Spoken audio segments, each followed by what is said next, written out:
अमर फावड़ा लेकर कवर के पास जाता है और कवर का मुआयना करने लगता है। अमर को इस तरह कवर को घूरता देख रोमियो चिढ़ते हुए उससे कहता है, अबे ऐसे क्या देख रहा है उसे? नाप तो ऐसे ले रहा है जैसे कोई दर्जी किसी लड़की का लेता हो। हाँ हाँ, खोद रहा हूँ, बस एंगल चेक कर रहा था। तू नहीं समझेगा, तूने कभी खुदाई नहीं करी है ना,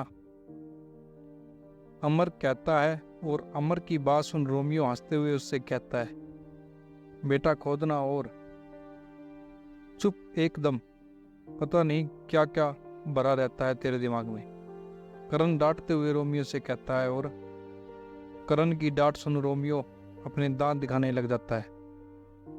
रोमियो की बात इग्नोर कर अमर अपने काम पर लग जाता है और खुदाई शुरू कर देता है। फावड़ा मारे जाने पर भी जब मौसम में कोई बदलाव नहीं होता तो मोहन राहत की सांस लेता है।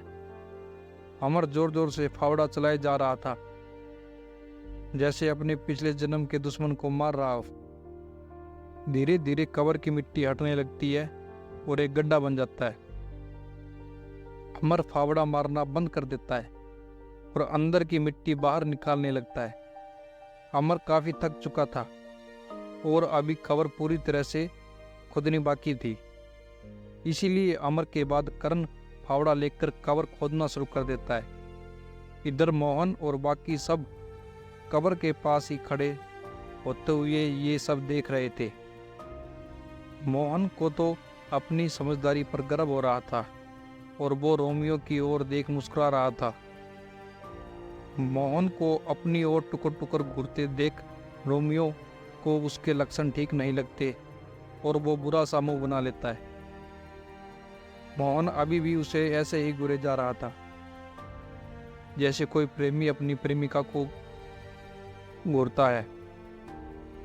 रोमियो को पता था मोहन की अभी शादी नहीं हुई है, इसीलिए वो मोहन से दूरी बना लेता है। उसे शक था कहीं मोहन उस टाइप का आदमी नहीं हो। रोमियो की हालत से अनजान ऋतिक अमर से कहता है, मैं जरा अभी आता हूँ। कहाँ जा रहा है? अमर ऋतिक से पूछता है और ऋतिक अमर के सवाल का जवाब देते हुए कन्नी उंगली दिखा देता है। उसे टॉयलेट लगी थी, इसीलिए वो तुरंत वहां से चला जाता है। कुछ दूर आगे जाने पर वो एक जगह रुकता है और हल्का होने लगता है। अभी वो अपनी थकान मिटा ही रहा था कि तभी उसे किसी के पायल बजने की आवाज सुनाई देती है। पायल की आवाज सुन ऋतिक हैरान हो जाता है और जल्दी से अपनी पैंट की चैन बंद कर लेता है। उसके बाद वो अपने आसपास देखता है, लेकिन उसे वहां कोई दिखाई नहीं देता। ऋतिक मन ही मन बड़बड़ाता है, ये तो पायल की आवाज है, इतनी रात में यहाँ कौन होगा? ऋतिक अभी ये सोच ही रहा था कि तभी फिर से उसे किसी की पायल की बजने की आवाज सुनाई देती है। ये आवाज जंगल वाले हिस्से की ओर से आ रही थी। ऐसा लग रहा था जैसे कोई लड़की पायल पहनकर भाग रही थी। ना जाने ऋतिक को क्या सूझता है, वो जंगल वाले हिस्से की ओर जाने लग जाता है। जैसे जैसे वो आगे बढ़ रहा था, पायल की आवाज तेज हो रही थी। कुछ दूर आगे जाने पर वो जंगल वाले रास्ते पर पहुंच जाता है, लेकिन अब भी पायल की आवाज आना बंद नहीं हुई। ऋतिक आवाज लगाते हुए कहता है, कोई है का क्या यहाँ? ऋतिक के सवाल का कोई जवाब नहीं आता, लेकिन पायल की आवाज अभी भी सुनाई दे रही थी। पायल की आवाज जंगल के भीतर से आ रही थी, इसीलिए वो भी जंगल के अंदर चले जाता है। वो कुछ दूर चला ही था कि तभी उसे एक लड़की जंगल में भागते हुए नजर आती है। अंधेरे के कारण ऋतिक को उसका चेहरा दिखाई नहीं दे रहा था। वो लड़की कभी इधर भागती और कभी उधर। ऋतिक तुरंत एक पेड़ के पीछे छुप जाता है और दूर से ही उस लड़की को देखने लग जाता है। तभी ऋतिक के कानों में एक आवाज गूंजती है, बचाओ, कोई है। आवाज को सुन ऋतिक को दिल जोरों से धड़कने लगता है। तभी उसकी नजर उसके सामने खड़ी लड़की पर जाती है जो एक दिशा की ओर भागने लगती है। ऋतिक भी पेड़ के पीछे से निकलता है और उस लड़की के पीछे पीछे जाने लग जाता है। जंगल के ही एक दूसरे हिस्से में एक 24 साल का लड़का एक लड़की को जबरदस्ती कहीं ले जा रहा था। उस लड़के के चेहरे पर एक घमंड भरी मुस्कान थी। उसके अपने एक हाथ से उस लड़की का मुंह पकड़ रखा था। लड़की कुछ कहना चाहती थी, लेकिन लड़के की गिरफ्त इतनी मजबूत थी कि लड़की के मुंह से आवाज निकल नहीं रही थी। ये लड़की कोई और नहीं बल्कि शालिनी थी। वो लड़का हंसते हुए शालिनी से कहता है, आज तेरे बाप को पता चलेगा कि हमसे दुश्मनी रखना कितना भारी पड़ सकता है। बहुत घमंड है ना उस रणवीर सिंह को। सारा घमंड तो आज मैं निकालता हूं। जब उसकी इज्जत पूरे गांव के सामने उतरेगी तो खुद ही आत्महत्या कर लेगा। वो लड़का शालिनी को घसीटते हुए जंगल के भीतर ले जा रहा था और शालिनी उसकी पकड़ से छूटने की कोशिश कर रही थी। तभी वहां वो लड़की आ जाती है और चिल्लाते हुए उस लड़के से कहती है, छोड़ दे उसे कमीने। लड़का पीछे पलट कर देखता है तो उसे वहां एक लड़की नजर आती है जो गुस्से के साथ उसे घूरे जा रही थी। लड़का गुस्से के साथ लड़की से कहता है, वापस चली जा, वरना जो हाल तेरी दोस्त के साथ होगा वो तेरा भी हो जाएगा। मैं कहती हूँ छोड़ दे उसे, वरना क्या कर लेगी? मारेगी मुझे? हाँ मार, मैं भी देखूं तेरी इन नाजुक कलाइयों में कितना दम है। इतना कहकर वो लड़का शालिनी को एक हाथ से पकड़ता है और उस लड़की की ओर बढ़ने लगता है। वो लड़की आगे आती है और उस लड़के से शालिनी को छुड़ाने लग जाती है। तभी वो लड़का उस लड़की को एक धक्का देता है और अपना हाथ उस लड़की की ओर बढ़ा देता है। लड़के का हाथ उस लड़की को लग पाता तभी एक परछाई वहां आती है और उस लड़के का हाथ पकड़कर उसे मरोड़ देती है।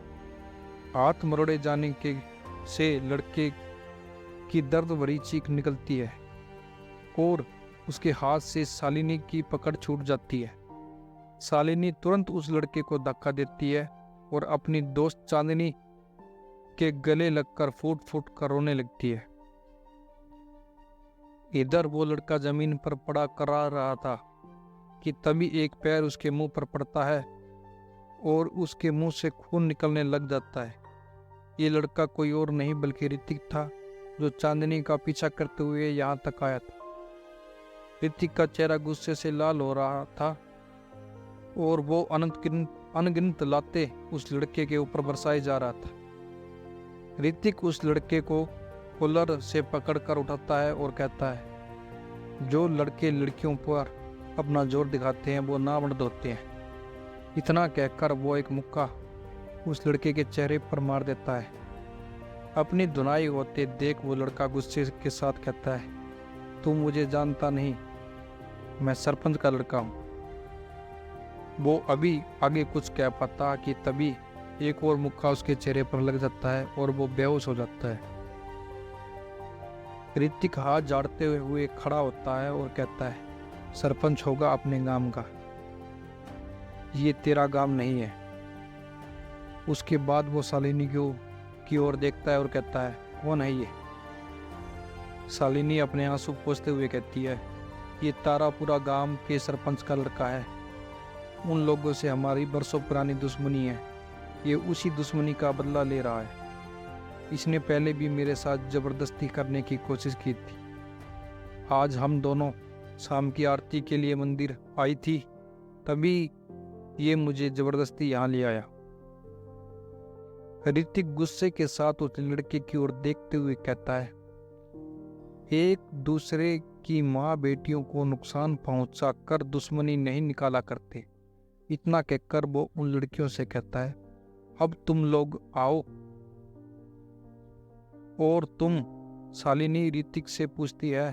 ऋतिक उसे हाथ दिखाते हुए कहता है, मेरी चिंता मत करो, तुम लोग जाओ।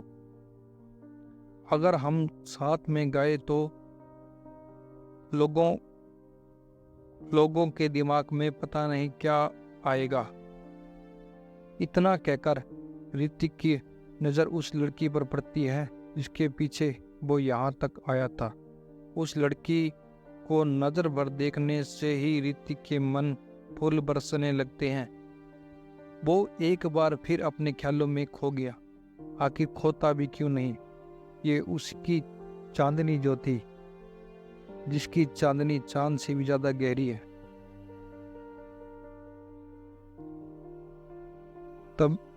तभी ऋतिक अपने ख्यालों से बाहर आता है और देखता है शालिनी तो वहां से कब की चली गई। ऋतिक लड़के की ओर देखते हुए कहता है, अब इसका क्या करूं?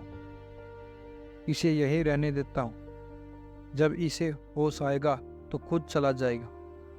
ऋतिक वहां से जाने ही वाला था कि तभी उसे ख्याल आता है और वो खुद से कहता है, इसने गलती की है तो हर्जाना तो देना ही पड़ेगा।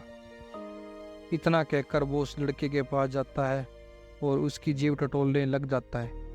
जेब टटोलने पर उसे 100 का नोट मिलता है, जिसे देख ऋतिक बुरा सा मुंह बना लेता है।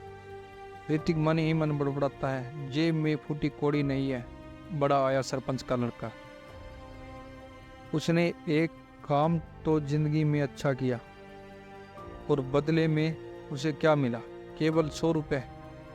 अपनी किस्मत को कोसते हुए ऋतिक वापिस जा ही रहा था कि तभी फिर से उसे किसी पायल के बजने की आवाज़ आने लगती है। आवाज़ सुन ऋतिक खुद से कहता है, फिर से पायल की आवाज़, कहीं ये उन दोनों लड़कियों की तो नहीं? नहीं, वो तो कब की यहाँ से जा चुकी है। फिर ये आवाज़ किसकी है? मुझे चलकर देखना चाहिए।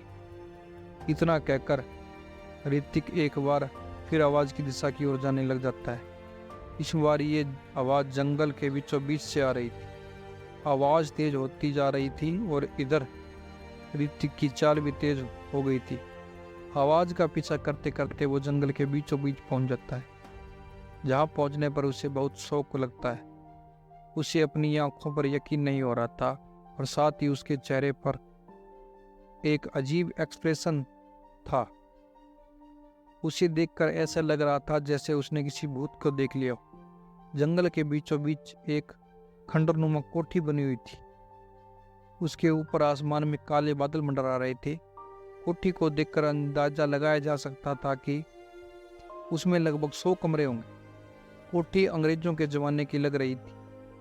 उस पर सफ़ेद और ग्रे रंग का पेंट लगा हुआ था। रात के अंधेरे में वो किसी भूत बंगले से कम नहीं लग रही थी।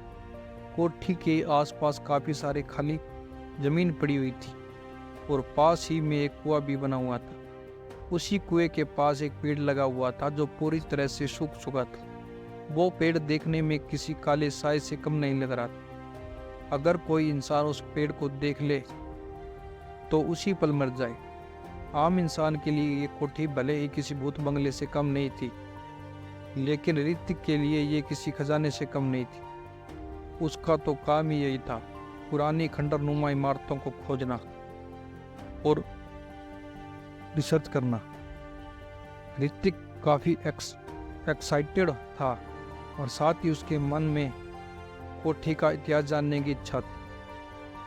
इस कोठी का जंगल के बीचों बीच मिलना और इसकी ऐसी हालत होना, जरूर इसके पीछे कोई कहानी रही होगी। बस यहीं से ऋतिक की कहानी की शुरुआत होती है और वो कोठी की ओर अपने कदम बढ़ा देता है।